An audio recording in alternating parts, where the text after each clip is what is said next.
বর্তমান শিক্ষা দর্শন আমাদেরকে শেখায় যে যা আমরা চোখে দেখি না, যাকে পরীক্ষাগারে প্রমাণ করা যায় না, যাকে যুক্তি বিজ্ঞান দর্শন দিয়ে প্রমাণ করা যায় না, তার কোনো অস্তিত্ব নাই, এমনটা বর্তমান শিক্ষা ব্যবস্থা আমাদেরকে শেখায়। এটা স্বতন্ত্র কোনো শিক্ষা ব্যবস্থা নয়, এটা হচ্ছে পশ্চিমা সভ্যতার আদলে গড়া একটা কাটপেস্ট শিক্ষা ব্যবস্থা। পশ্চিমারা বিশ্বাস করে জ্ঞান সেটাই যা মানুষ পরীক্ষা নিরীক্ষা যুক্তি বিজ্ঞান বা দর্শনের মানদণ্ডে লাভ করে, সেটাই জ্ঞান। আর আল্লাহ পাক কুরআনুল কারীমে বলছেন সূরা কাহফের 29 নম্বর আয়াতে, ওয়াকুলিল হাক্কু মির রাব্বিকুম ফামান শাআ ফালইউমিন ওয়া মান শাআ ফালইয়াকফুর। আল্লাহ পাক বলছেন সত্য বা ন্যায় বা চূড়ান্ত জ্ঞান সেটা আল্লাহর পক্ষ থেকে আসে। যার ইচ্ছা হয় বিশ্বাস করুক, যার ইচ্ছা হয় অস্বীকার করুক। আল্লাহ রাব্বুল আলামিন বলছেন কোরআন হচ্ছে সত্যিকারের জ্ঞানের উৎস, যা আল্লাহ পাকের পক্ষ থেকে আসে। আল্লাহ পাক সূরা আলাকের মধ্যে বলেছেন আল্লামাল ইনসান মা লাম ইয়ালাম। আল্লাহ পাক মানুষকে সেই জ্ঞান শিক্ষা দিয়েছেন যে জ্ঞান মানুষ জানতো না। তার মানে মানুষ সৃষ্টিগতভাবে জ্ঞানী ছিল না, আল্লাহ পাক তাকে জ্ঞানী করেছেন। আল্লাহ পাক সূরা বাকারার মধ্যে বলেছেন ওয়াল্লামাল আদামা আসমাআ কুল্লাহা। তিনি আদম আলাইহিস সালামকে সমস্ত নাম শিক্ষা দিয়েছেন। এখানে নাম সমান সমান জ্ঞান। নাম মানে শুধু আব্দুর রহমান আব্দুর রহিম নয়, নাম মানে এখানে কি জ্ঞান। আদম আলাইহিস সালামের নিজস্ব কোনো জ্ঞান ছিল না, আল্লাহ রাব্বুল আলামিন তাকে জ্ঞান শিখিয়েছেন। আল্লামাল ইনসান মা লাম ইয়ালাম, তিনি মানুষকে সেই জ্ঞান শিক্ষা দিয়েছেন যা মানুষ জানতো না। আল্লাহ পাক আদম আলাইহিস সালামকে এমন জ্ঞান শিক্ষা দিয়েছিলেন যেই জ্ঞান ফেরেশতাদেরও ছিল না। আল্লাহ পাক ফেরেশতাদেরকে বলছেন তোমরা এই নামগুলো বলে দাও। তারা বলছেন লা ইলমা লানা ইল্লা মা আল্লামতানা, আমাদের কোনো জ্ঞান নাই, অতটুকুই আছে যা আপনি শিখিয়েছেন, এর বাইরে আমরা জ্ঞানী নই, এর বাইরে আমাদের কোনো জ্ঞান নেই। পক্ষান্তরে আদম আলাইহিস সালামকে যখন জিজ্ঞাসা করা হচ্ছে তুমি নামগুলো বলে দাও, আদম আলাইহিস সালাম সমস্ত নাম বলে দিলেন, বলি সুবহানাল্লাহ। এরপরেই কিন্তু সেই ঘটনা যে আদম আলাইহিস সালামকে আল্লাহ পাক ফেরেশতাদেরকে দিয়ে সেজদা করালেন। এটা শারীরিক গঠনের কারণে নয়, বাহ্যিক সৌন্দর্যের কারণে নয়, বরং জ্ঞানের মর্যাদার কারণে আল্লাহ রাব্বুল আলামিন ফেরেশতা জাতিদেরকে দিয়ে আমাদের পিতা আদম আলাইহিস সালামকে সিজদা করিয়েছেন। আমার কথা কি বুঝতে পারছেন? তার মানে আমরা সম্মানিত হয়েছি আল্লাহর কাছে জ্ঞানের মানদণ্ডে, এবং এই জ্ঞান আমরা নিজেরা অর্জন করতে পারি নাই, বরং আল্লাহ পাক আমাদেরকে জ্ঞান শিখিয়েছেন। এই জ্ঞান বা সত্যের চূড়ান্ত মানদণ্ড হচ্ছে আল্লাহর ওয়াহি, যেটা সর্বশেষ রূপ হচ্ছে কোরআন এবং সুন্নাহ। কোরআন এবং সুন্নাহ হচ্ছে সর্বশেষ আল্লাহর পক্ষ থেকে নাজিলকৃত ওয়াহি, যার মধ্যে মানবতার প্রতিটা বিষয়ের সমাধান দেয়া আছে ইনশাআল্লাহ তাআলা। আমরা এখন যে জ্ঞান তত্ত্ব শিখছি, যেটাকে আমরা ফিলোসফির ভাষায় বলি এপিস্টিমোলজি, এই শব্দটার সাথে ইউনিভার্সিটি লেভেলের যে টিচাররা আছেন তারা পরিচিত। এটাকে বলা হয় এপিস্টিমোলজি বা জ্ঞান তত্ত্ব। পশ্চিমা জ্ঞান তত্ত্ব হচ্ছে এটা, একটু বোঝার চেষ্টা করি।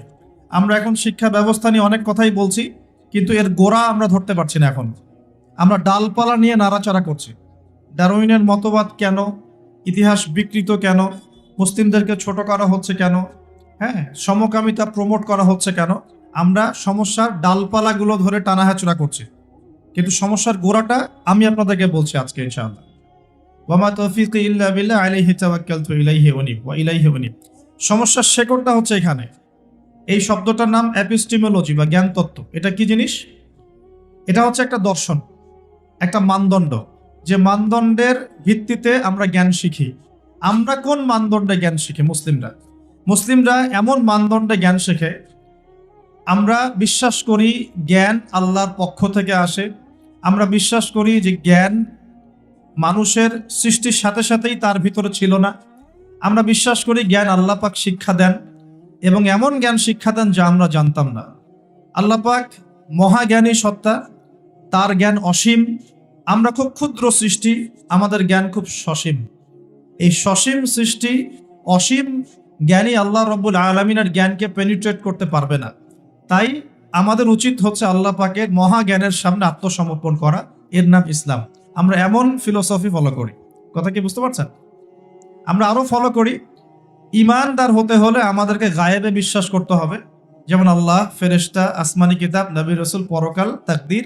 এগুলোর মধ্যে শুধু আসমানি কিতাব কোরআনই চোখে দেখা যাচ্ছে, এটা চোখে দেখা যাচ্ছে, বাকি আর কোনো কিছুই আমরা চোখে দেখছি না। আমরা আল্লাহকে দেখিনি, আমরা ফেরেশতাও দেখছি না, আমরা আগের আসমানি কিতাবগুলো দেখি নাই, শুধু কোরআন দেখছি। কোনো হতভাগা মুসলিম তো কোরআনও দেখে না, তাদের কথা স্বতন্ত্র। আমরা নবী রসুলগণকেও দেখি নাই, এমনকি আমাদের নবী মুহাম্মদ সাল্লাল্লাহু আলাইহি ওয়াসাল্লামকেও দেখি নাই। আমরা পরকালের কোনো ধাপ দেখিনি, এবং আমরা তাকদীর বা ভাগ্যের ভালো মন্দও দেখি নাই, দেখেছি। তার মানে এই 6টা পিলার প্রতিটাই গায়েব বা অদৃশ্য। আমরা মুসলিমরা বিশ্বাস করি এই অদৃশ্যের জগতে বিশ্বাস না করা পর্যন্ত একজন ব্যক্তি মুমিন হতে পারবে না। আলিফ লাম মিম যালিকাল কিতাব লা রাইবা ফিহি হুদাল লিল মুত্তাকিন। কারা মুত্তাকি? আল্লাযীনা ইউমিনুনা বিল গায়বি, যারা গায়েবে বিশ্বাস করে। আর এই গায়েবটা কি? এই 6টা পিলার হচ্ছে গায়েব। ইমানের 6 পিলার হচ্ছে কি? গায়েব। এখন আমাদের এপিস্টেমোলজি এমন, আমরা বিশ্বাস করি মহাজ্ঞানী সত্তা আল্লাহ পাকের পক্ষ থেকে জ্ঞান নাজিল হয়, মানুষ জ্ঞান প্রডিউস করতে পারে না। আমার কথা কি বুঝতে পারছেন? এখন এর বিপরীতে যে জ্ঞানতাত্ত্বিক দর্শনটা আছে, এই জ্ঞানতাত্ত্বিক দর্শনের জন্ম হচ্ছে পশ্চিমা সভ্যতায়। কবে জন্ম হয়েছে? ওই ফরাসি বিপ্লবের পরপর। এটা বেশি দিন হয় নাই। ফরাসি বিপ্লবের পরপর 1800 থেকে 1900 সালের মাঝামাঝি, এটাকে অনেকে 1750 থেকে শুরু করেন হিসেব করা, কিন্তু মূল রেভলিউশন শুরু হয়েছে 1800 সালের পর থেকে। এই 1800 সালের পর থেকে নিয়ে পশ্চিমা সভ্যতা একটা পরিবর্তন দেখা দেয়। কিরকম পরিবর্তন? তারা ধর্ম থেকে বের হয়ে চাক্ষুষ দর্শনে বিশ্বাস করা শুরু করে। তারা গির্জা, পোপ এগুলোকে এলিমিনেট করে, বাদ দিয়ে এমন একটা দর্শন চালু করে যে চোখে যা দেখা যায় তাই বিশ্বাস করব। ধর্মীয় কিতাব, গ্রন্থ, নবী রাসূল, পরকাল, এগুলোর কোনো কনসেপ্টে আমরা বিশ্বাস করব না। ওরা এরকম একটা এপিস্টেমোলজি ফিক্স করে ফেলে। আরো সহজ করে বলতে গেলে, তারা বিশ্বাস করে জ্ঞান সেটাই, সত্য সেটাই, বা ন্যায় অন্যায়ের মানদণ্ড সেটাই যা যুক্তি, বিজ্ঞান, দর্শন দিয়ে প্রমাণ করা যায় বা পরীক্ষাগারে প্রমাণ করা যায়। পরীক্ষা নিরীক্ষা পর্যবেক্ষণ দিয়ে যে সিদ্ধান্তে আসা যায় সেটাই হলো জ্ঞান। এই হলো ওদের দর্শন, এবং এই দর্শনটাকে কপি পেস্ট করে বিগত 100 বছরে সারা বিশ্বের বিভিন্ন কান্ট্রিতে ছড়িয়ে দেওয়া হয়েছে। এর মধ্যে কোনো মুসলিম কান্ট্রিও বাদ যায় নাই।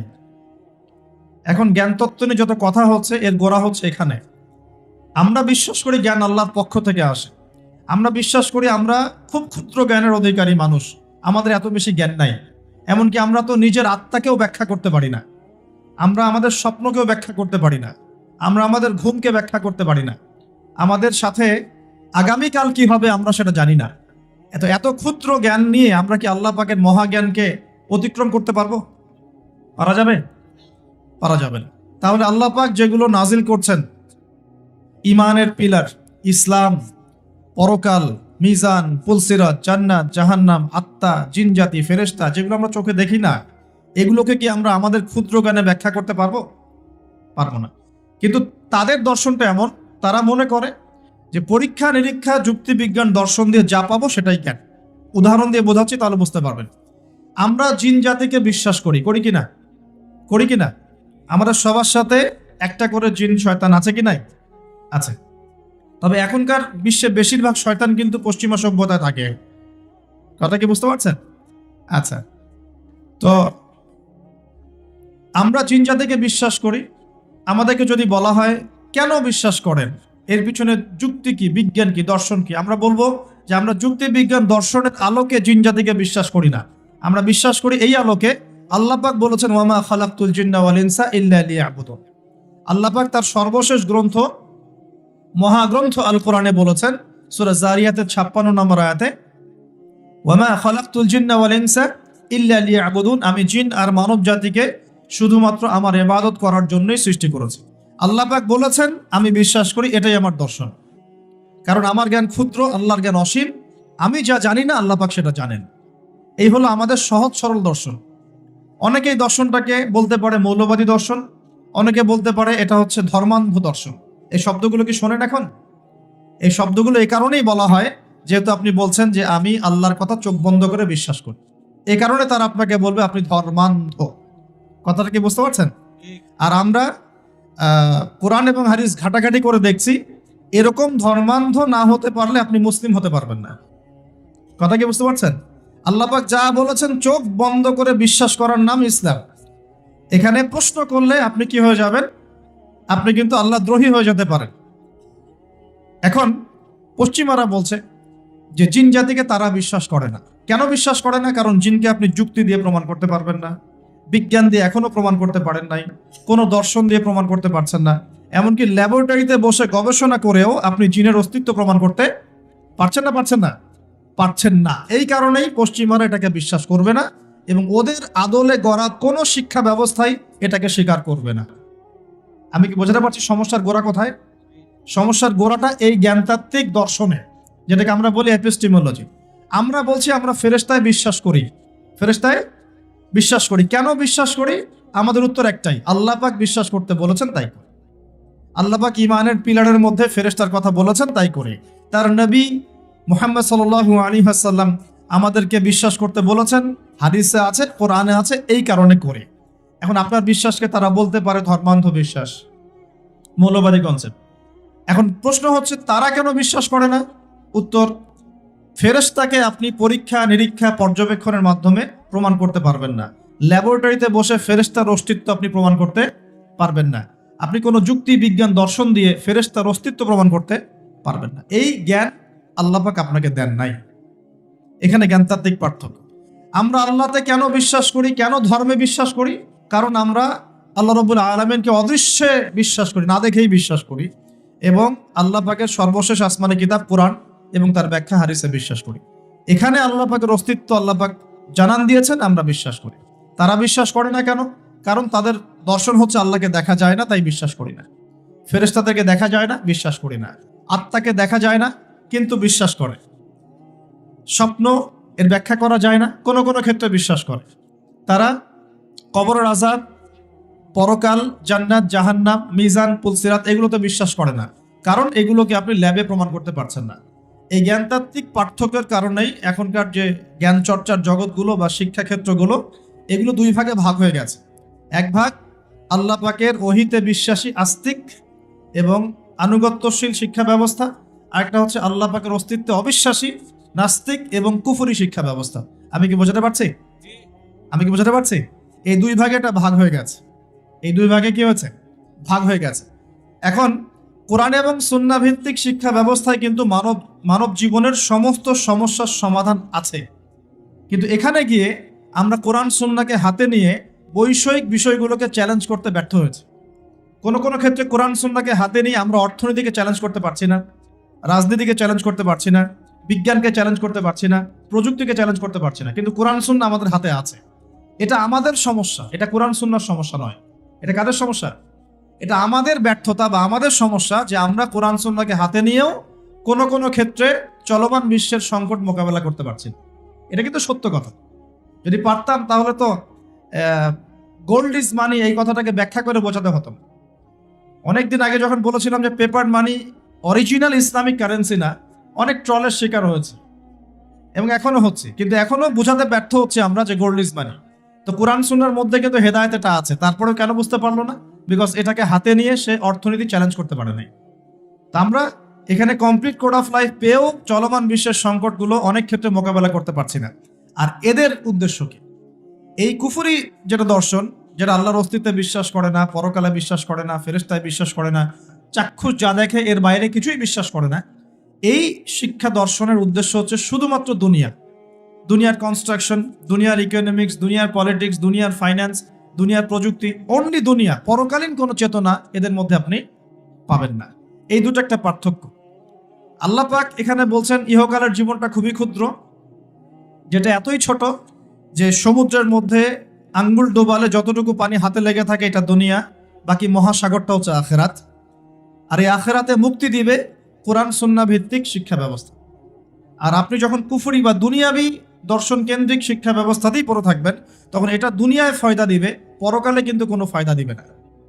এখানে আরেকটা প্রশ্ন আসবে, তাহলে কি আমরা দুনিয়াবি শিক্ষা ব্যবস্থায় শিক্ষিত হব না? উত্তর হচ্ছে অবশ্যই হব। তবে কোরআন এবং সুন্নাহর শিক্ষার মানদণ্ড ঠিক রেখে তারপরে আমি দুনিয়াবি শিক্ষার বিষয়গুলোর দিকে ফোকাস করব। ইসলামের প্রারম্ভিক যুগে, সোনালী যুগে এই বিশ্বকে মুসলিমরা যা দিয়েছে, গণিতের কথা বলেন, জ্যোতির্বিজ্ঞানের কথা বলেন, মেডিকেল সায়েন্সের কথা বলেন, হ্যাঁ, বায়োলজির কথা বলেন, ফিলোসফির কথা বলেন, ইকোনমিক্সের কথা বলেন, বা এই যে আমরা বলি ভূগোলের কথা বলেন, অঙ্কশাস্ত্র বলেন, অ্যালগোরিদম বলেন, প্রতিটা সেই ডিপার্টমেন্ট যার উপর ভিত্তি করে এখনকার সভ্যতা দাঁড়িয়ে আছে, এগুলো মুসলিমদের হাতে এই পৃথিবী দেখেছে, অমুসলিমদের হাতে দেখে নাই। ওই সময়কার মুসলিমরা কি পিছিয়ে পড়েছিলেন? জি না। ওই সময়কার মুসলিমরা আমাদের চাইতে বেশি এগিয়েছিলেন।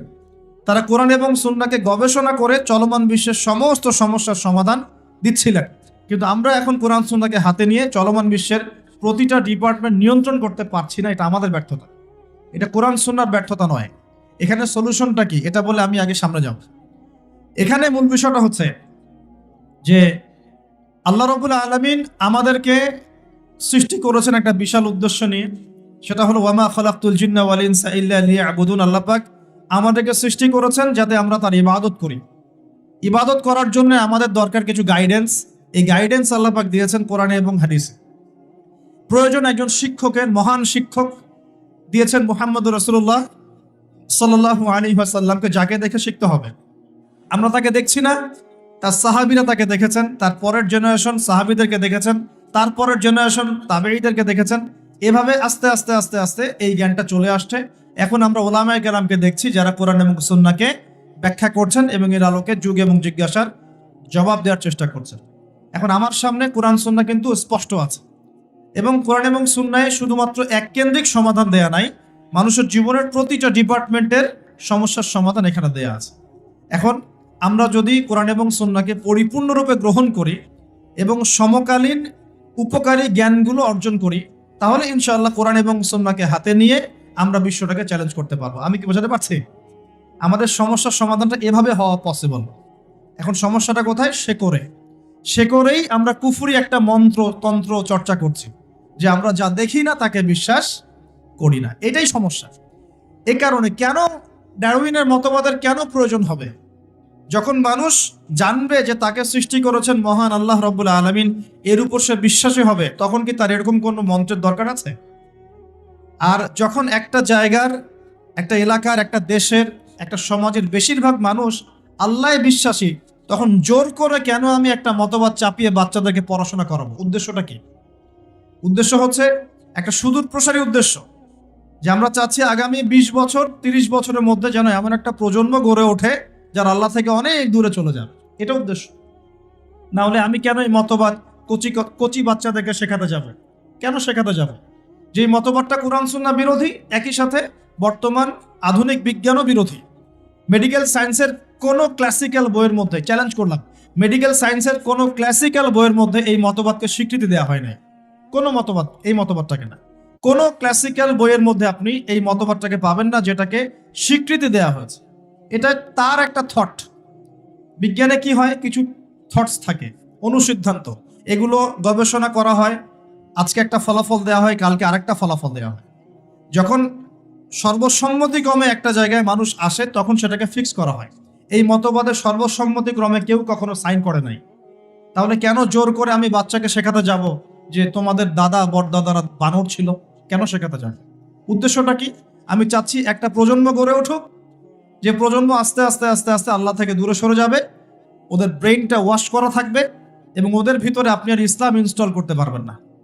অলরেডি বিগত 30 বছর থেকে আমরা একটা প্রজন্ম দেখেছি, যেটা এখন বাংলাদেশে বিরাজ করছে, যারা বড় বড় ডিগ্রি নিয়ে এসে কোরআনকে চ্যালেঞ্জ করছে, বড় বড় ডিগ্রি সার্টিফিকেট নিয়ে এসে কোরআনকে চ্যালেঞ্জ করছে, হাদিসকে চ্যালেঞ্জ করছে। কেন চোরের হাত কাটতে হবে প্রশ্ন করছে, কেন পর্দার বিধান ও প্রশ্ন করছে, কেন ইসলামে ব্যভিচার করলে রজম করতে হয়, কেন জেনা করলে শাস্তি দিতে হবে, ঠিক আছে, কেন ইসলামে বহু বিবাহ জায়েজ, কেন আয়েশা রাদিয়াল্লাহু আনহার ওই বয়সে নবীর সাথে বিয়ে হলো, অনেক চ্যালেঞ্জ সে উপস্থাপন করছে কিনা। অলরেডি আমরা একটা প্রজন্ম গড়ে ফেলেছি, আমাদের অজান্তেই, আমাদের সাইলেন্সের মধ্যে একটা প্রজন্ম গড়ে উঠেছে অলরেডি, যারা কিন্তু এগুলোকে চ্যালেঞ্জ করছে। এবং এদের সংখ্যা কিন্তু 8-10 জন নয়, এদের সংখ্যা কিন্তু প্রায় 10 to 20%। জানেন, 10 to 20% স্টুডেন্টস এখন যারা ফারেগ হচ্ছে বিভিন্ন সেকুলার ইনস্টিটিউশন থেকে, তারা এগুলোকে চ্যালেঞ্জ করছে। ইসলাম পালন করছে কিভাবে? ইসলাম পালন করছে আনুষ্ঠানিকতা, ঈদের নামাজ, জুমার নামাজ, রমজান মাসে মাঝে মাঝে তারাবি, ঠিক আছে, মাঝে মাঝে ইসলাম, মাঝে মাঝে। এই যে একটা প্রজন্ম তৈরি করলাম, এটা কি পশ্চিমাদের বিজয় নয়? এটাই তো পশ্চিমাদের বিজয়। আর এর উপর আবার ওই যে বলে না, মরার উপর খরার ঘা, বলার কথা আছে না, মরার উপর খরার ঘা। একটা প্রজন্ম অলরেডি তৈরি হয়েছে, এখন নতুন একটা প্রজন্ম আমরা তৈরি করতে যাচ্ছি যে সরাসরি আল্লাহকেই অস্বীকার করবে, নাউজুবিল্লাহ।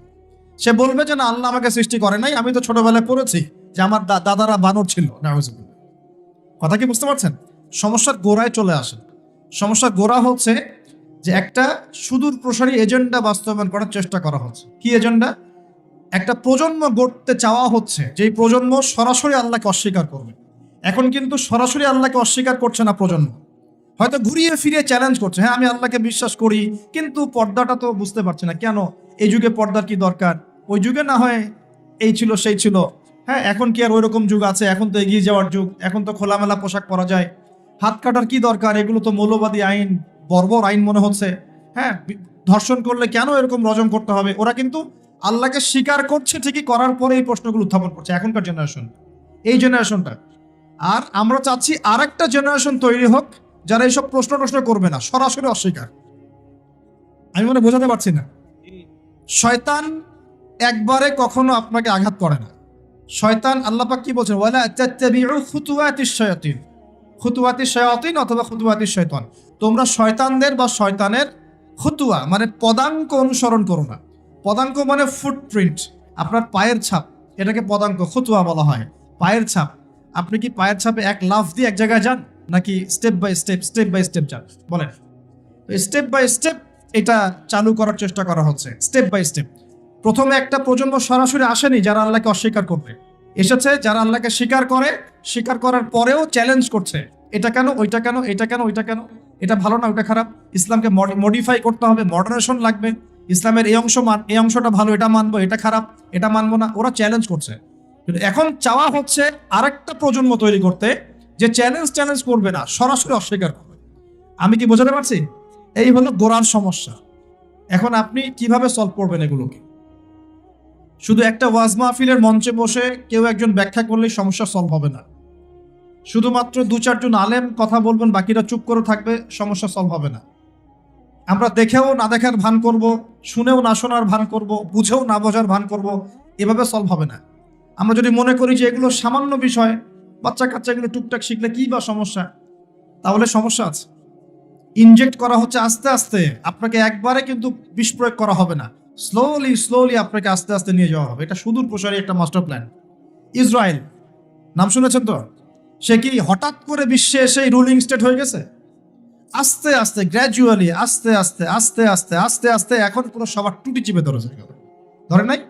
এখনকার প্ল্যান হচ্ছে এই যে মসজিদুল আকসা যেটা আমরা বলি, এটাকে সরিয়ে দিয়ে টেম্পল নির্মাণ করার প্ল্যান এখনকার প্ল্যান। এই সাহসটা কি 70 বছর আগে হয়েছিল? 70 বছরে আস্তে আস্তে ফতুয়া এসছে। ব্রিটেনের হাত ধরে ধরে চলেছে কয়েকদিন, আমাকে সাপোর্ট দাও। ব্রিটেন সাপোর্ট দিয়েছে। কোন ব্রিটেন যে 200 বছর আমাদেরকে শাসন করেছেন, মনে আছে? ওই 200 বছরের শাসনে মুসলিমরা ওদের বিরুদ্ধে বিদ্রোহ করে নাই, যুদ্ধ করেনি, জিহাদ করে নাই। তিতুমিরের নাম মিটিয়ে দেওয়ার চেষ্টা করা হচ্ছে, হাজী মোহাম্মদ শরীয়তুল্লাহর নাম মিটিয়ে দেওয়ার চেষ্টা করা হচ্ছে। ফারায়েজি আন্দোলন একটা বিশাল আন্দোলন ছিল না? ওটা আস্তে আস্তে স্কিপ করা হচ্ছে কি না? ব্রিটিশ পিরিয়ডে কি মুসলিমরা তাদেরকে দমন করার জন্য প্রচেষ্টা চালায় নাই, নাকি মুসলিমরা চুপ করে বসেছিল? কোনটা? মুসলিমরাই তো অগ্রগামী ছিল। ওই ব্রিটেনের হাত ধরেই সে আস্তে আস্তে এগিয়েছে, ব্রিটেন ওকে জায়গা করে দিয়েছে। অটোম্যান এম্পায়াররা যখন ডিফিটেড হলো 1914 সালের দিকে, তখন ওই জেরুজালেমটা খালি করে ব্রিটেন বলেছে তোমরা এখানে থাকো, ওদের জন্য জায়গা খালি করে দেওয়া হয়েছে। আস্তে আস্তে আস্তে আস্তে সে তার বসতিকে এক্সপ্যান্ড করা শুরু করলো, জায়গা বাড়ানো শুরু করলো। ব্রিটেন তার রোল থেকে সরে গেল, ইউএসএ তার রোলে আসলো। ব্রিটেন সরে গেল, অবসর নিল, এবার আমেরিকা আসলো। আসার পর আমেরিকা সেম কাজ করলো, সেও ইসরায়েলকে সাপোর্ট করতে করতে করতে করতে এক জায়গায় ওকে পারমাণবিক অস্ত্রধর রাষ্ট্র বানিয়ে দিয়েছে। মিলিটারি, ফাইন্যান্স, ইকোনমিক সব ওখানে, প্রযুক্তি, আপনি যে গুগল ইউজ করছেন, অ্যাপেল, ফেসবুক, সবকিছু ওদের হাতে। আজকে সারা বিশ্বের 5টা থেকে 6টা বড় বড় sector, politics, geopolitics, economics, world affairs, finance এবং মিলিটারি সেকশন, এই 6টার প্রতিটাই ওর হাতে নিয়ন্ত্রণ আছে, একটা বড় অংশের নিয়ন্ত্রণ তার হাতে কিন্তু আছে। বুঝাতে যাচ্ছি, সে কি একদিনে এই জায়গায় এসেছে এবং একদিনে কি এখান থেকে সরেও যাবে? উত্তর না, একদিনে কোনো কিছু হয় না, একটা স্লো প্রসেসের মধ্য দিয়ে আস্তে আস্তে আস্তে এই জায়গায় এসেছে। ঠিক একইভাবে শিক্ষাক্ষেত্রেও একটা স্লো পয়জনিং চলছে। আস্তে আস্তে দেখবেন এমন একটা জায়গায় যাওয়ার চেষ্টা করা হবে যখন এই প্রজন্ম সরাসরি আল্লাহকে অস্বীকার করা শুরু করবে। এটাই মাস্টার প্ল্যান। এখন এগুলো বুঝতে হলে কি লাগবে? এগুলো বুঝতে হলে প্রথমত আমার কোরআন এবং সুন্নাহর জ্ঞান লাগবে, ফার্স্ট অফ অল। তারপর কি লাগবে? বেশি বেশি আমল লাগবে। যার আমল যত সুন্দর, তার কলবে আল্লাহর নূর তত বেশি আসবে ইনশাআল্লাহ। এরপর কি লাগবে?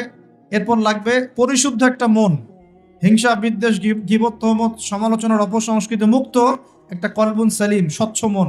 এই স্বচ্ছ মনের মধ্যে আল্লাহ নূর আসে। আর কি লাগবে? আর লাগবে সচেতনতা, বাসিরা, অন্যান্য সাবজেক্টগুলো সম্পর্কে পড়াশোনা করা, বিশ্বের পরিস্থিতি বোঝা, ইতিহাস পড়া, আগামী দিনে কি হতে যাচ্ছে এই বিষয়গুলো সম্পর্কে স্ট্র্যাটেলজিক্যাল পড়াশোনা করা। তখন দেখা যাবে আপনি ধরতে পারবেন সমস্যার গোড়া কোথায়, সলভ কিভাবে করতে হবে। আমরা কি সমস্যার গোড়াটা বুঝতে পারছি? কিছুটা আজ করতে পারছি সমস্যার গোড়া কোথায়? এগুলো সমস্যার গোড়া। এখন ডালপালায় আপনি অনেক সমস্যা দেখছেন, ইতিহাসের কিছু বিকৃতি দেখছেন, মুসলিমদেরকে ইগনোর করা হচ্ছে, মুসলিমদেরকে খারাপভাবে রিপ্রেজেন্ট করা হচ্ছে, সমকামিতা, হোমোসেক্সুয়ালিটিকে প্রমোট করা হচ্ছে। যারা এইগুলো বাস্তবায়ন করছে তাদের মধ্যে আল্লাহ ভীরু মানুষ পাচ্ছেন। আল্লাহ ভীরু মানুষ শিক্ষা বেশি ভালো বুঝবে না আল্লাহ দ্রোহী মানুষ ভালো বুঝবে? বলেন তো। আল্লাহ ভীরু মুত্তাকি মানুষ শিক্ষাক্ষেত্র ভালো বুঝবে না একজন ফাসেক, মুনাফিক, জালেম, নামাজও পড়ে না এই ব্যক্তি ভালো বুঝবে? কে ভালো বুঝবে? হ্যাঁ, এটা ঠিক আছে। একজন অমুসলিম ব্যক্তি যদি ইকোনমিক সেকশনে ভালো জ্ঞানী হয়, সে সেই সেকশনের জ্ঞান আপনাকে দিতে পারবে। একজন তথ্য প্রযুক্তির ক্ষেত্রে যদি একজন অমুসলিম ব্যক্তিও থাকেন, সে কিন্তু আপনাকে ভালো জ্ঞান দিতে পারবেন ওই সেকশনের। কিন্তু তারা কি কোরআন সুন্নাহর মানদণ্ডে জ্ঞানের সত্য মিথ্যা যাচাই করতে পারবে? পারবে না। এখানে আল্লাহ ভীরু মানুষের দরকার ছিল না? তো এখানে যারা প্রণয়ন করছে ওখানে আল্লাহ ভীরু মানুষ কয়জন? সেখানে ইসলামিক জ্ঞানে জ্ঞানী বলিয়ান এরকম স্কলার কয়জন? তাদের সাথে পরামর্শের প্রয়োজন কি আমরা বোধ করব না? একটা কিছু লঞ্চ করার আগে আমাদের বাচ্চারা কি শিখবে, কি পড়বে, ওদের ভবিষ্যৎ কি হবে, কেন ওদেরকে এগুলো শেখাবো? কেন ইসলাম শেখাবো না? কেন নামাজ পড়াবো না? কেন কোরআন শিক্ষাকে বাধ্যতামূলক করব না? কেন আমি নামাজকে বাধ্যতামূলক করব না? কেন আমি মুসলিম অমুসলিমের মধ্যে ফ্রি মিক্সিং চালু করব? আলাদা করে স্বতন্ত্র করে কেন পড়াতে পারবো না? কেন আমি মেয়েদের মধ্যে ছেলে টিচারকে পড়াতে পাঠাবো? কেন ছেলেদের মধ্যে মেয়ে টিচারকে পড়াতে পাঠাবো? ফ্রি মিক্সিং কেন করব? কেন আমি ইসলামিক অনুশাসনগুলো মেনে চলবো? এগুলো জানার বোঝার জন্য কি ইসলামপন্থী মানুষের সাথে পরামর্শ করার দরকার নেই? পরামর্শ কে করতে যাবে? সবাই যে যার মতো কাজ করছে। এর ফল কিন্তু শুধু আমরা ভোগ করবো তা নয়, যারা এগুলো লঞ্চ করছে তাদের বাড়ির সন্তানরাও এর ফল ভোগ করবে। দেখে নিয়ে কথা বুঝতে পারছেন না? এগুলো ফল শুধু আমরা একা ভোগ করছি তা নয়, এর ফল পুরো জাতিকে ভোগ করতে হবে যদি এখনই বিকল্প কোনো ব্যবস্থা বা এর সলিউশন লঞ্চ করা না যায়। দেখুন, আল্লাহ রাব্বুল আলামিন আমাদেরকে এই পৃথিবীতে এমনি এমনি পাঠান নাই। ইবাদতের মধ্য দিয়ে আল্লাহ পাক আমাদেরকে পরীক্ষা করছেন, হায়াত দিয়েছেন, মৃত্যু দিবেন। একদিন কিন্তু আল্লাহর সামনে দাঁড়িয়ে আমাদের সবাইকে জবাবদিহি করতে হবে কিনা?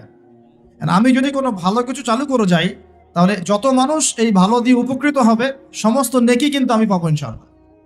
একই সাথে আমি যদি খারাপ কিছু চালু করে যাই, যত মানুষ এই খারাপে ইফেক্টেড হবে সব গুনাহ কিন্তু আমার কাঁধে আসবে। এটা বুঝেই আমাকে কাজ করা উচিত। আল্লাহ পাক আমাদেরকে তৌফিক দান করুন, বলি আমিন। এবার আসেন, যুবক ভাইদের উপকারে আসবে কিছু কথা বলি, এবং আমাদের ওলামায়ে কেরাম এখানে অনেকে আছেন, তারাও হয়তো বিষয়টার দৃষ্টি দিবেন, এবং এখানে আরো অনেক শিক্ষিত মহল আছেন, আপনারা এই বিষয়গুলো নিয়ে ভাববেন। এটা জাস্ট আমার একটা পরামর্শ, আমার ক্ষুদ্র জ্ঞানে। আর আমি কখনোই বলছি না যে আমার পরামর্শটাকে আপনাকে গ্রহণ করতেই হবে। আপনাকে আমি বাধ্য করতে পারবো না, ফোর্স করতে পারবো না। আমি শুধু দাওয়াত দিতে পারবো, সত্য মিথ্যাটাকে ক্ষুদ্র জ্ঞানে উপস্থাপন করতে পারবো ইনশাআল্লাহ। বাকি বিষয়টা আপনার। সলিউশন কিভাবে করবেন দেখুন। এক, সলিউশন সম্ভব ব্যক্তি পর্যায় থেকে, অথবা সামাজিকভাবে, অথবা রাষ্ট্রীয়ভাবে। তিনটা পর্যায়ে। ব্যক্তি পর্যায় থেকে সম্ভব, সামাজিকভাবে সম্ভব, রাষ্ট্রীয় পর্যায়ে সম্ভব। যদি রাষ্ট্রীয় পর্যায় থেকে সদুদ্যোগ থাকে তাহলে তার কোনো প্রয়োজনই নাই উদ্যোগের। যদি রাষ্ট্রীয় পর্যায় থেকে এমন সদুদ্যোগ থাকে যে আমরা এমন শিক্ষা ব্যবস্থা চালু করব ইনশাআল্লাহ, যে শিক্ষা ব্যবস্থায় আমার সন্তান হাফেজও হবে, ডক্টরও হবে, আমার সন্তান আলেমও হবে, মুফতিও হবে, পাইলটও হবে, আমার সন্তান আর্মি অফিসারও হবে, আমার সন্তান হাফেজও হবে, সে মুফতিও হতে পারবে, আমার সন্তান ইমামতি করার যোগ্যতা অর্জন করবে, পাশাপাশি রাজনীতিও বুঝবে, অর্থনীতিও বুঝবে। এরকম যদি কোনো সিস্টেম আমরা চাই, এরকম স্বপ্ন দেখতে পারি যে আমরা সবাইকে এমন শিক্ষায় শিক্ষিত করব যে উভমুখী শিক্ষায় হারমোনিয়াসলি কম্বাইন্ড হবে, মানে আমরা একমুখী চিন্তা করব না, আমরা উপকারী সব জ্ঞানগুলোকে একত্রিত করে একটা কনস্ট্রাকটিভ সিলেবাস লঞ্চ করব। এমন চিন্তা থাকতো বা থাকে উপর থেকে, তাহলে তো আমাদের ভাবার কোনো প্রয়োজনই নাই।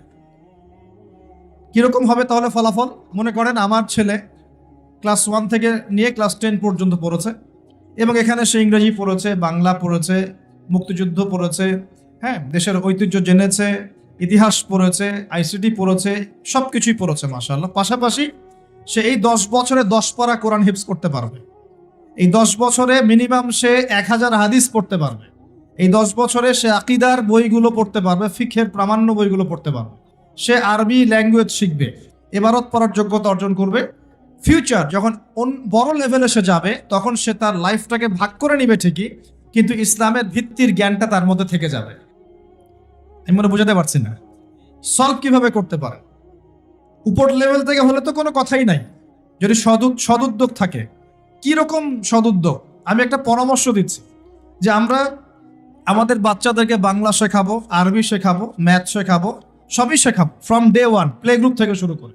কিন্তু একই সাথে আমরা কোরআন শেখাবো, একই সাথে আমরা নবী সাল্লাল্লাহু আলাইহি ওয়াসাল্লামের সুন্নত শেখাবো, একই সাথে আমরা নামাজ শেখাবো, ইসলামিক নীতি নৈতিকতা শেখাবো, আমরা দেশপ্রেম শেখাবো, আমরা কালচার শেখাবো, কিভাবে সভ্য হতে হয় শেখাবো, কিভাবে ভালো করে কথা বলতে হয় শেখাবো, কিভাবে সামাজিক হতে হয় শেখাবো, কিভাবে শরীর চর্চা করতে হয় শেখাবো, কিভাবে ভালো খেতে হয় শেখাবো। ওকে ছোটবেলা থেকে গড়া সম্ভব কিনা? এটা কি পসিবল না ইম্পসিবল? এই স্বপ্নটা দেখা কি যৌক্তিক না অযৌক্তিক? এই স্বপ্নটাকে বাস্তবায়ন করা সম্ভব না অসম্ভব? কি মনে হয় আপনাদের? 1 বছরের মধ্যে সম্ভব, ওনলি 1 বছরের মধ্যে এরকম সিস্টেম লঞ্চ করা সম্ভব ইনশাআল্লাহ তাআলা। আমি গর্ব করে বলছি না, 3 ঘন্টার মধ্যে প্লে থেকে নিয়ে আপনাকে আমি 5 পর্যন্ত এই 7টা-8টা ক্লাসের জেনারেল এবং ইসলামিক সিলেবাস একত্রিত করে আপনাকে একটা লঞ্চ করে দিতে পারবো ইনশাআল্লাহ। 3 ঘন্টা সময় লাগবে ইনশাআল্লাহ, উইদিন 3 আওয়ার্স। এই 3 ঘন্টার মধ্যে প্রতিটা ক্লাসের মধ্যে তারা ইংলিশ মিডিয়াম ব্যাকগ্রাউন্ডের ইংরেজি শিখবে, বাংলা মিডিয়াম ব্যাকগ্রাউন্ডের বেঙ্গলি শিখবে, তারা ম্যাথামেটিক্স তো শিখবেই, আইসিটি বা যে তথ্য প্রযুক্তি বলেন, সাধারণ জ্ঞান, এগুলো শিখবে। পাশাপাশি ইসলামিক সিলেবাসে অ্যারাবিক, কোরআনের প্রারম্ভিক জ্ঞান, নবীর সুন্নত, আদব কায়দা, নীতি নৈতিকতা, নামাজ পড়া, ওযু করা, এই পুরো জিনিসটাকে সিলেবাস ওয়াইজ ফর্ম করা সম্ভব। 3 ঘন্টা লাগবে আমার ইনশাআল্লাহ, 3 ঘন্টা লাগবে। এটা 1 বছরের মধ্যে সম্ভব, পুরো শিক্ষাক্ষেত্র ঢেলে সাজানো। 1 বছর সময় লাগবে না ইনশাআল্লাহ তাআলা, বিশ্বাস করেন। এটা স্বপ্ন না, এটা বাস্তব। আজকে স্বপ্ন দেখছি, ইনশাআল্লাহ একদিন বাংলার মাটিতে বাস্তব হবে ইনশাআল্লাহ। যদি উপর থেকে সদুদ্যোগ থাকে তাহলে কোনো কথাই ছিল না, কিন্তু উপরে তো চাপ দেওয়ার মতো ক্ষমতা আমাদের কাছে আছে। আমরা উপরে দাওয়াত পেশ করতে পারি যে দেখুন, আমরা সবাই মুসলিম, আমরা সবার সন্তান, আমাদের সন্তান, আমরা সবাই বাঙালি, এই দেশটা আমাদের, এই জাতি আমাদের। আমরা কখনোই চাইবো না আমাদের সন্তানরা নষ্ট হয়ে যায়, আমরা চাইবো না আমাদের সন্তানরা শিখুক বানর থেকে আমরা হয়েছি, আমরা চাইবো না আমাদের সন্তানরা ভুল ইতিহাস শিখুক, আমরা চাইবো না আমাদের সন্তানরা সমকামিতা শিখুক, আমরা কখনোই চাইবো না আমাদের সন্তানরা জেনা করা শিখুক, নগ্নতা শিখুক। এগুলো আমরা চাইবো না। এগুলো কারা চায়? যারা এই জাতিটাকে ধ্বংস করতে চায়, এরা চায়। আমি যদি সত্যিকার অর্থেই জাতির কল্যাণকামী হয়ে থাকি, আমাকে সবার জন্য ভাবতে হবে। তো এরকম যদি এডুকেশন প্যাটার্নটাকে একটু ঢেলে সাজানো যায়, এটাকে শেকড় থেকে উপরে ফেলার প্রয়োজন হবে না, একটু ঢেলে সাজাতে হবে। খালি ইসলামিক এডুকেশন এবং জেনারেল এডুকেশনটাকে জাস্ট কম্বিনেশন দরকার, একটা সুন্দর কম্বিনেশন।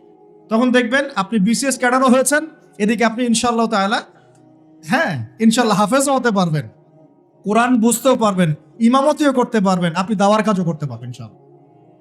আমরা অনেক মুসলিম কান্ট্রিতে দেখেছি পাইলট যারা প্লেন এয়ারক্রাফট চালায়, অনেক পাইলট হাফেজ, অনেক ডক্টর তারা মুফতি, অনেক ইঞ্জিনিয়ার তারা মাশাআল্লাহ এদিকে ইফতাও কমপ্লিট করে ফেলেছেন। এরকমও পড়াশোনার সিস্টেম আছে। একটু খোঁজ নিয়ে দেখেন, মালয়েশিয়ায় দেখেন, মদিনায় দেখেন, সৌদিতে দেখেন, মিশরে দেখেন, দেখবেন এরকম সিস্টেম দিয়েছে তারা। General education, Islamic education combination করে এমন একটা প্রজন্ম দাঁড় করিয়েছে যে যারা জেনারেল শিক্ষিত মাশাআল্লাহ তারাও ইসলামের প্রতি সুধারণা রাখে, নামাজ পড়ে, কোরআন তেলাওয়াত করে, আর কিছু করুক না করুক দিন ইসলামের বেসিক জিনিস পালন করে। এটা কি ভালো না? এতে করে কি একটা জাতির মানে যারা জনগণ তারা কি সুনাগরিক হবে না? এতে দেশের কল্যাণ না? এটা কি দেশের সম্পদ না? অ্যাসেট। অনেক বিজ্ঞানী আছে মুসলিম কান্ট্রির মধ্যে যারা হাফেজে কোরআন, যারা হাদিসের মুহাদ্দিস, ইফতা করেছেন, দাওরা দিয়েছেন, মানে বড় বড় লেভেলে গিয়েছেন, পিএইচডি করেছেন, এমবিএ করেছেন, এদিকে এমফিল করেছেন, কিন্তু এদিকে আবার সায়েন্টিস্ট, এদিকে আবার মেডিকেল সায়েন্সে আছেন, এদিকে ইঞ্জিনিয়ারিং এ আছেন, এদিকে পাইলট, এদিকে আর্মি অফিসার, এরকম বহু মানুষ আছে। এটাই শিক্ষা। শিক্ষা মানে কম্বিনেশন। আমরা এখন এটাকে টুকরা টুকরা করে বিভক্ত করে ফেলছি। কিরকম করে? যেমন করে আমরা মুসলিম উম্মাহকে এখন দলে দলে ভাগ করেছি এইভাবে, ঠিক এইভাবেই আমরা শিক্ষাটাকে বিভক্ত করে রেখে দিয়েছি। হ্যাঁ, একটা লেভেলে যাওয়ার পরে মানুষ তার ক্ষেত্র বেছে নিবে, সেটা আলাদা। সেটা কমসে কম অনার্স লেভেলের পরে গিয়ে তারপরে আপনি ডিফারেন্ট সেক্টর চালু করতে পারেন। যে আমি অনার্স পর্যন্ত এগুলো কম্বিনেশনে পড়েছি, এখন আমি পিএইচডি করছি ইকোনমিক্সে, এখন পিএইচডি করছি আমি পলিটিক্যাল সায়েন্সে, ইন্টারন্যাশনাল রিলেশনশিপসে, আমি ইত্যাদি ইত্যাদি। এটা সম্ভব। যদি এখন প্রশ্ন ওঠে যে উপর থেকে তো কোনো উদ্যোগ যদি না থাকে তাহলে আপনি কি করবেন? এভাবেই ছেড়ে দিবেন আপনার প্রজন্মকে? তাহলে দ্বিতীয় ক্ষেত্রটা হচ্ছে সামাজিকভাবে কিছু উদ্যোগ নিতে হবে। সামাজিকভাবে উদ্যোগ কেমন? দুটো অপশন হতে পারে আমার পরামর্শ। এক, যে ইনস্টিটিউশনগুলো আমরা করেছি, অনেকে অনেক মাদ্রাসা করেছেন আলহামদুলিল্লাহ, অনেকে অনেক স্কুল করছেন কিনা?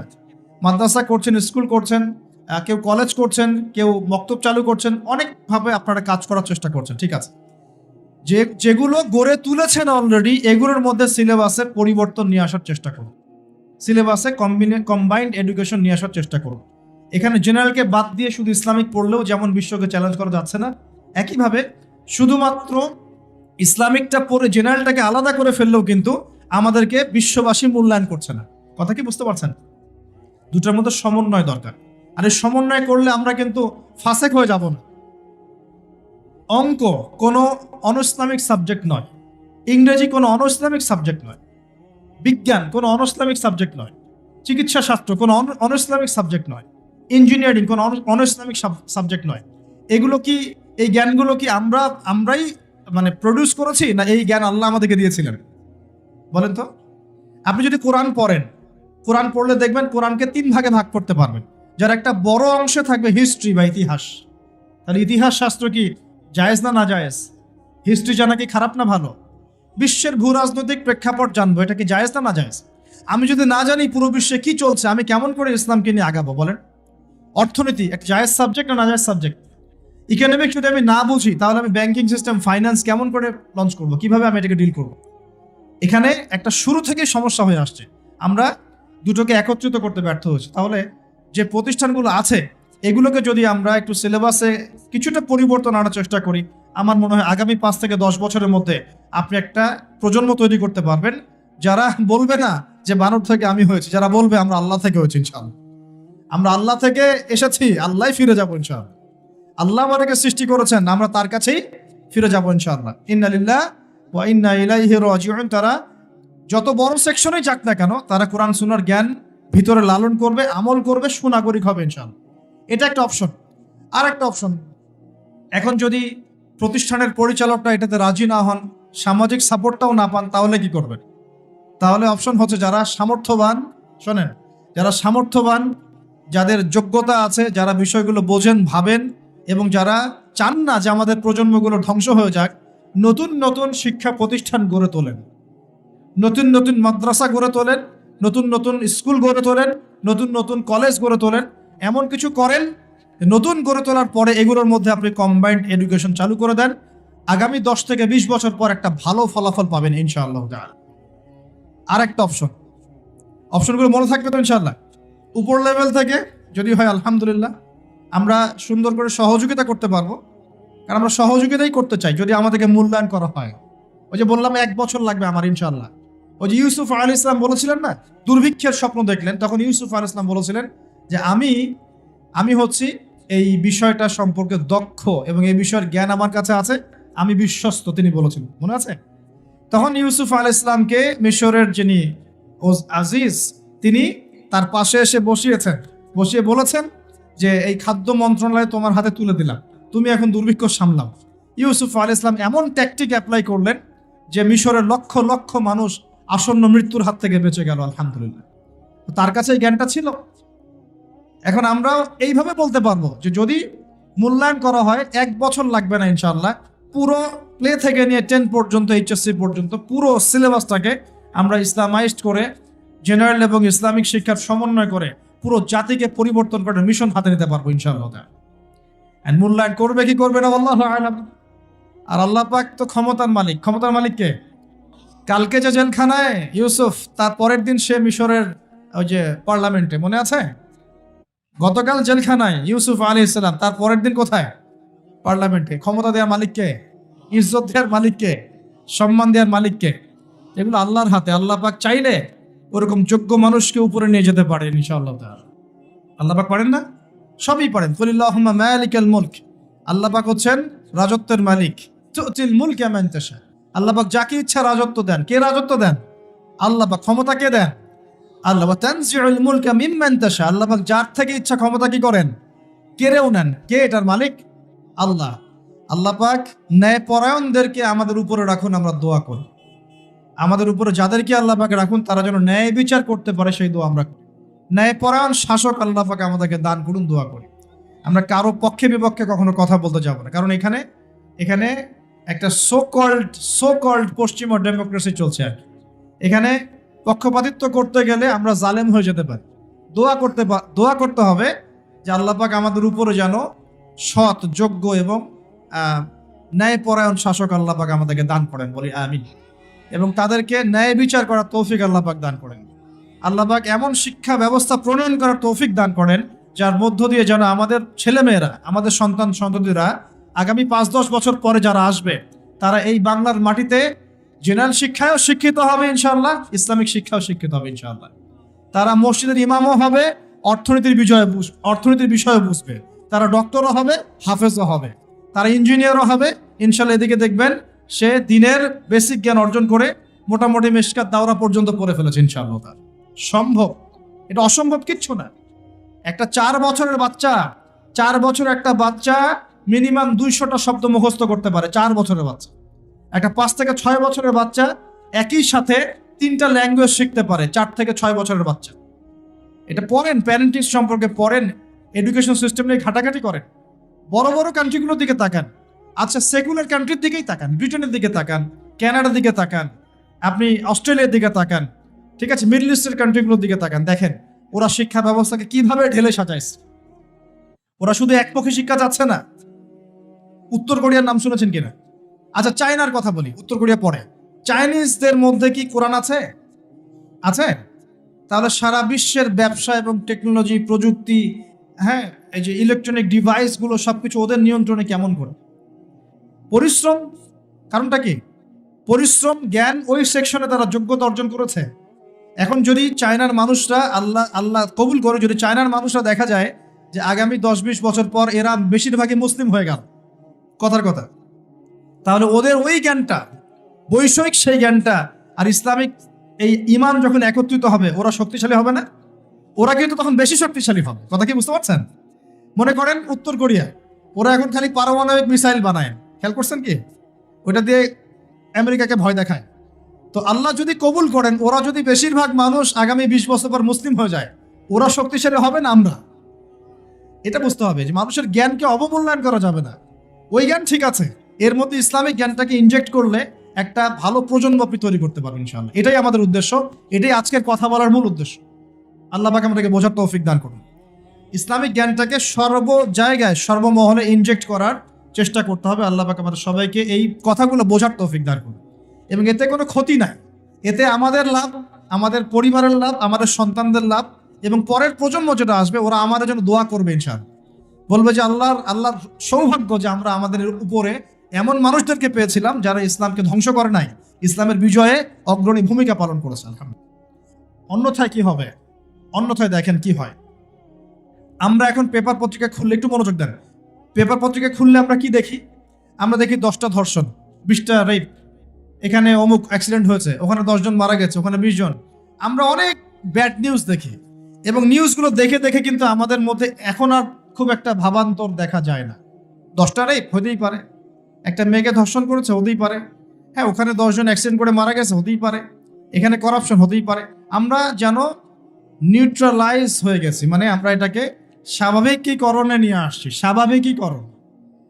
তাহলে যদি এখন এরকম করেই বিকৃত শিক্ষা পদ্ধতি চালু করা হয় বা এইভাবে আমাদের সন্তানরা শিখতে থাকে, তাহলে আস্তে আস্তে আস্তে আস্তে ইসলামহীনতাটাকেও নিউট্রালাইজেশন বা স্বাভাবিকীকরণ করা হবে। এটা কি বুঝতে পারছেন?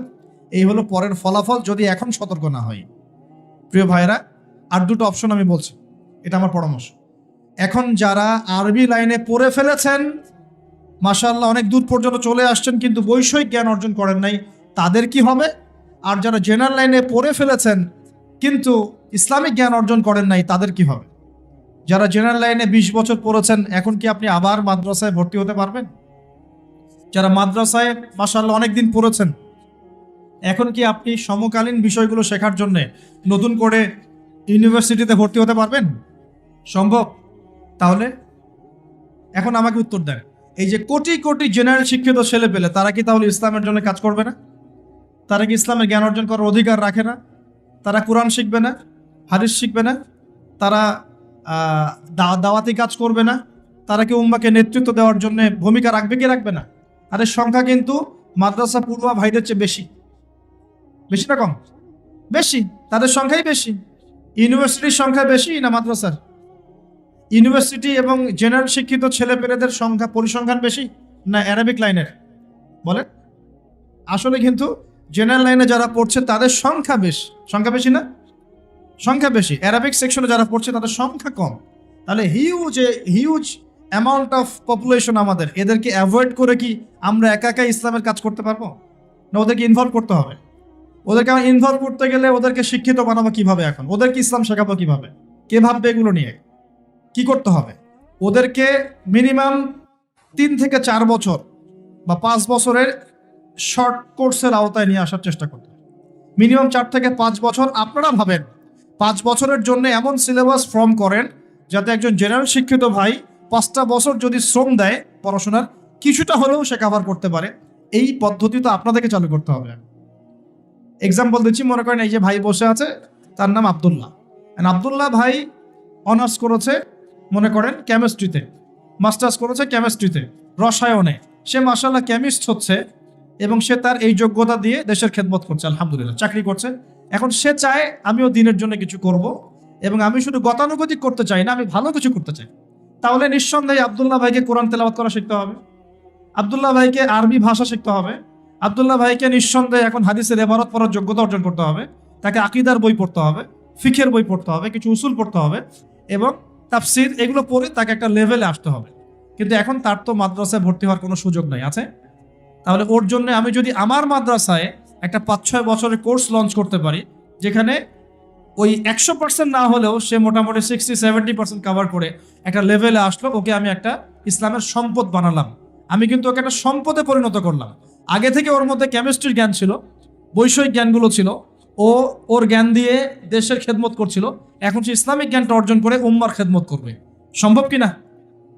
সম্ভব না অসম্ভব? এই স্বপ্নটা কি বাস্তবে আনা যায় না যায় না?